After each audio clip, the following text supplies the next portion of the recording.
Di bawah rintik hujan malam Jakarta, Alia menatap layar ponsel retaknya dengan cemas. Adiknya, Keisha, membutuhkan obat penebus demam segera, sementara upah menjahitnya belum juga dibayar. Dengan jemari gemetar, ia mengetik pesan panjang berisi permohonan pinjaman kepada sang pemilik konveksi. Namun, karena tergesa-gesa dan mata yang buram oleh air mata, Alia salah mengetik 1 digit nomor telepon. Pesan penuh keputusasaan itu terkirim ke nomor pribadi Andra, seorang pewaris tunggal perusahaan properti raksasa yang dikenal dingin dan tak tersentuh. Sejak kecelakaan hebat setahun lalu yang membuatnya harus menggunakan kursi roda, Andra mengunci diri dari dunia, mengusir semua orang yang dianggapnya hanya mengincar hartanya. Malam itu, di ruang kerjanya yang sunyi dan mewah, Andra menatap ponselnya yang bergetar. Sebuah pesan dari nomor tak dikenal masuk. "Pak, tolong bantu saya. Saya berjanji akan bekerja lembur sebulan penuh tanpa libur. Asalkan malam ini saya bisa membelikan obat untuk adik saya yang sedang kritis."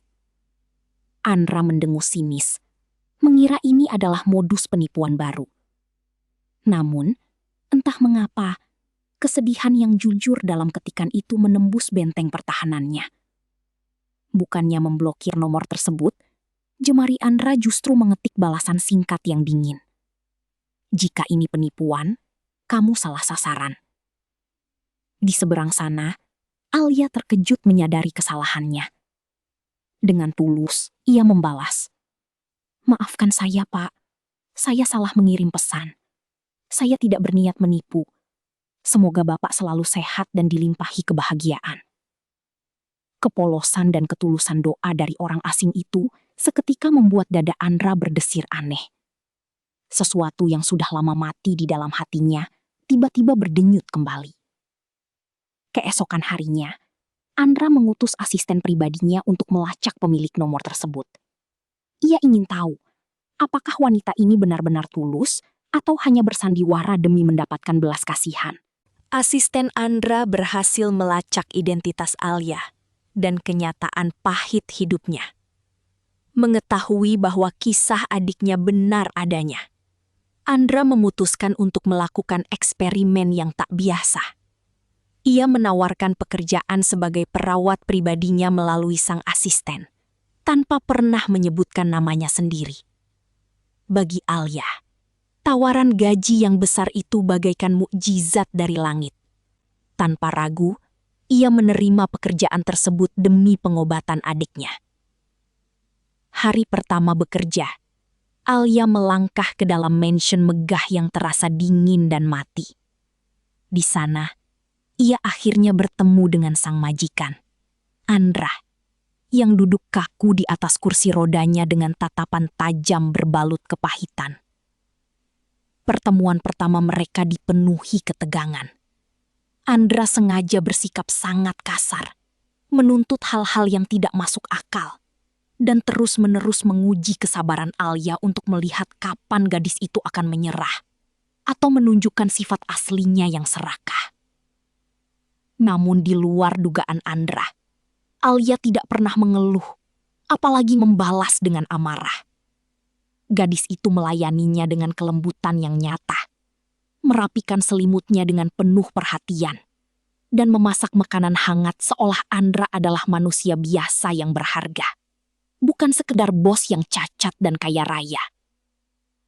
Setiap kali Andra melontarkan kata-kata pedas, Alia hanya tersenyum hangat sambil berkata, "Marahlah sesuka Bapak, tapi tolong habiskan sup ini, agar tubuh Bapak cepat pulih."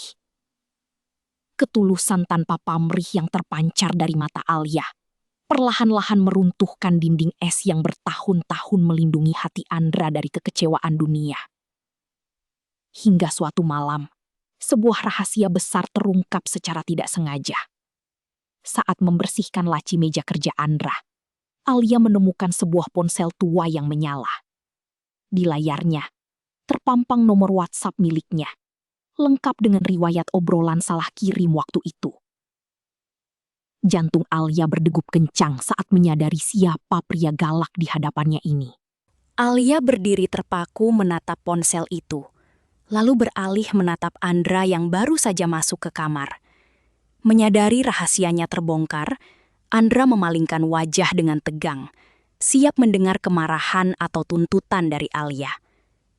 Namun, tidak ada amarah yang keluar.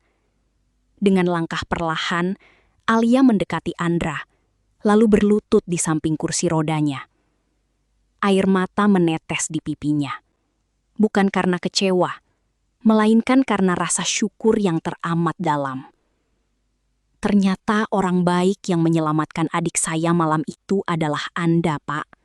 Bisik Alia lembut, sambil menggenggam tangan Andra yang dingin.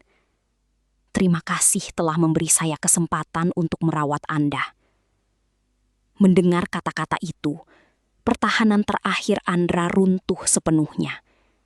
Air mata yang selama bertahun-tahun ia tahan akhirnya pecah di pundak Alia. Untuk pertama kalinya, Andra merasa dicintai dengan tulus apa adanya. Bukan karena harta kekayaannya, melainkan karena jiwanya yang terluka. Sejak hari itu, hubungan mereka berubah menjadi ikatan emosional yang kuat dan penuh penyembuhan. Alia dengan sabar menemani setiap sesi terapi fisik Andra, memberikan kekuatan saat Andra hampir menyerah pada rasa sakitnya. Berkat ketabahan dan cinta murni dari Alia, Andra mulai bersemangat menjalani terapi fisiknya dengan tekun, hingga akhirnya mukjizat itu datang. Ia bisa berdiri dan melangkah kembali dengan kakinya sendiri. Perbedaan status sosial yang dulu membentang lebar, kini melebur dalam ketulusan cinta yang murni. Mereka akhirnya menikah dalam sebuah upacara sederhana yang penuh hikmat.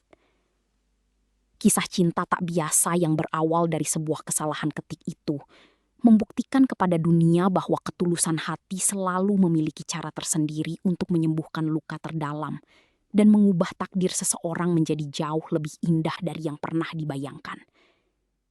Di balik setiap cobaan berat, selalu ada rencana terindah yang disiapkan Tuhan bagi hambanya yang sabar.